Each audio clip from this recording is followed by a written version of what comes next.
नमस्ते, आदाब सभी को। स्वागत है इस नई वीडियो में। मेरा नाम है मोहित और मेरा S B I P O interview हुआ था L H O Jaipur, S B I L H O Jaipur 13 तारीख को, पैनल नंबर 2 में। और उसका डिटेल एक्सपीरियंस मैं आपको आपके साथ आज मैं शेयर करने वाला हूँ, ठीक है।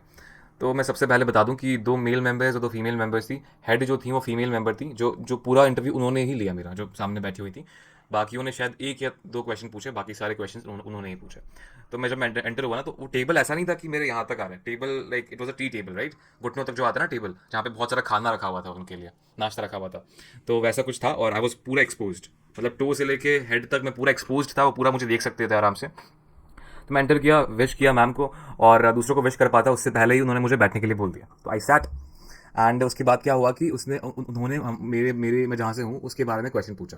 तो क्योंकि हमारे यहाँ पे बहुत बड़ा मंदिर है लॉर्ड कृष्णा का, श्रीनाथ जी का। तो उससे रिलेटेड क्वेश्चंस थे कि टाइमिंग्स क्या रहती है मंदिर की, और ये सारी चीज़ें थी।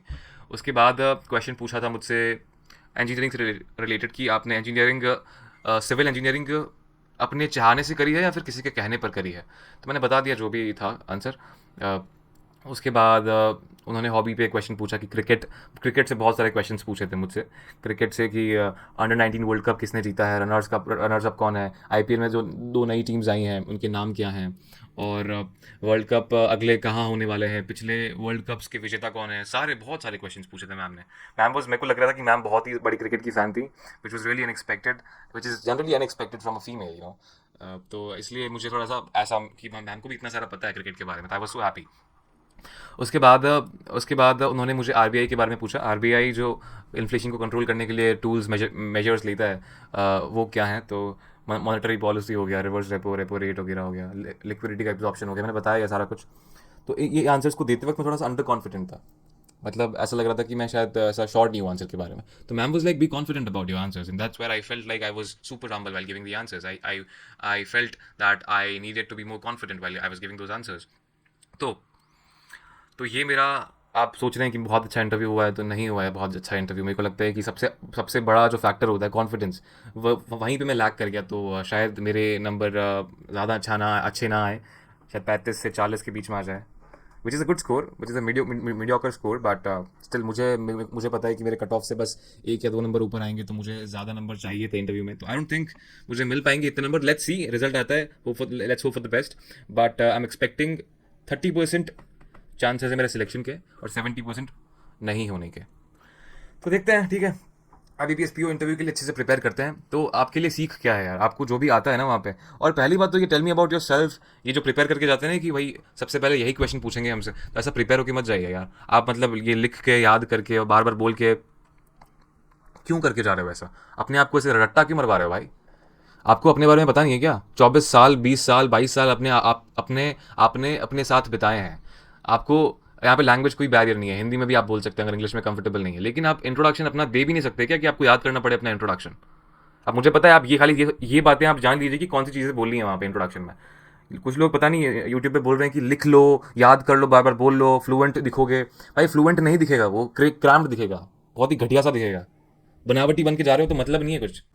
पर्सनैलिटी को आपकी वो 20 दिन जो पहले है ना, वही रहेगी। कुछ चीज़ें छोड़ दीजिए बस, जो ये मैनर्स हो गए, एटिकेट्स हो गए, ये आप दिखा सकते हो। लेकिन ऐसे आप इंट्रोडक्शन में कुछ ऐसा याद करके चले जाओगे, आपकी पर्सनैलिटी सुपर चेंज हो जाएगी, ऐसा एक्सपेक्ट मत करिए। प्लीज़ बी नेचुरल देयर, जो आपको मुंह में आए वो बोलो वहाँ पे, और इसे रट्टा मारने की ज़रूरत नहीं है मेरे हिसाब से।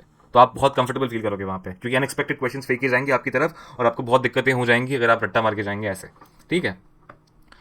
और क्या बोलूँ मैं कि हाँ, तो बैंकिंग अवेयरनेस वगैरह जो स्टैटिक पार्ट हो गया, वो सारी चीज़ें हैं, वो तो आपको पढ़नी है ही। उनमें रट्टा मारिए ना, उनको रट्टा मारिए आप। ये एचआर के क्वेश्चंस हो गए, पर्सनालिटी वाले क्वेश्चंस हो गए। अब कुछ लोग मैं देख रहा हूँ कि भाई बैंकिंग आफ्टर इंजीनियरिंग, इसका आंसर जो है लोग पोस्ट कर रहे हैं कि आपको क्या बोलना चाहिए। मतलब क्या बोलना चाहिए? क्या मतलब, क्या हमारी खुद की पर्सनालिटी नहीं है? हमको अपना आंसर बना ही नहीं सकते? हमको पता ही नहीं है कि हमको हमने बैंकिंग चुनी क्यों है इंजीनियरिंग के बाद में? क्यों चुनी है? मैंने तो बोल दिया आंसर सीधा सीधा, कि मेरे पास जॉब नहीं था, मेरा अपॉइंटमेंट कैंसिल हो गया, इंजीनियरिंग की एक जॉब मिली थी मुझे उसमें। और मैंने फिर क्या किया कि कोई जॉब नहीं थी, मैंने थोड़ा सा कोविड के बाद थोड़े से गेम्स खेले। उसके बाद रियलाइज़ हुआ कि गवर्नमेंट एग्जाम्स की तैयारी कर लेता हूँ, इसलिए बैंकिंग कर ली। भाई जॉब नहीं है, बेरोजगारी है भारत में। अब इससे तुम भाग क्यों रहे हो, मुझे समझ नहीं आ रहा। भाई बैंकिंग आफ्टर इंजीनियरिंग, कुछ लोग बोलेंगे आई लव बैंकिंग, ये वो ढिमका फलाना। Please stop it, be honest about it. ये प्रिपेयर करने की जरूरत नहीं है, और ना ही कोई आपको दूसरा बताएगा कि आपने बैंकिंग क्यों चुनी है इंजीनियरिंग के बाद में। आपने क्यों चुनी है वही बोलिए ना वहाँ पे जाके। आंसर फ्रेम कर रहे हैं बैठे बैठे। बहुत गुस्सा आता है मेरे को ऐसे, ठीक है। उसके बाद क्या करिए, मतलब ज़्यादा प्रिपेयर होने की ज़रूरत नहीं है बैंकिंग अवेयरनेस के अलावा। आप पढ़िए, करंट अफेयर्स पढ़िए, बैंकिंग अवेयरनेस पढ़िए, स्टैटिक बैंकिंग जीके पढ़िए, लेकिन एचआर क्वेश्चंस यार आपको आपको सीखना पड़ेगा बात कैसे करते हैं यार। खाली आप बात करने जा रहे हो उनके साथ, इंटरव्यू नहीं है, इतना डर क्यों रहे हो यार कि भाई सारे मॉरली करेक्ट होने चाहिए, सारे एक सेट ऑफ, मतलब ये सोचो कि सारे बच्चे एक ही आंसर देंगे एचआर क्वेश्चंस का, कि एक बस ये रट्टा मार लिया, सारे बच्चे यही रट्टा मार लो, वही आंसर देंगे, तो भाई इंटरव्यू पैनल क्या सोचेगा? बोर नहीं हो जाएंगे वो? तुम्हारा दिमाग खराब है क्या यार?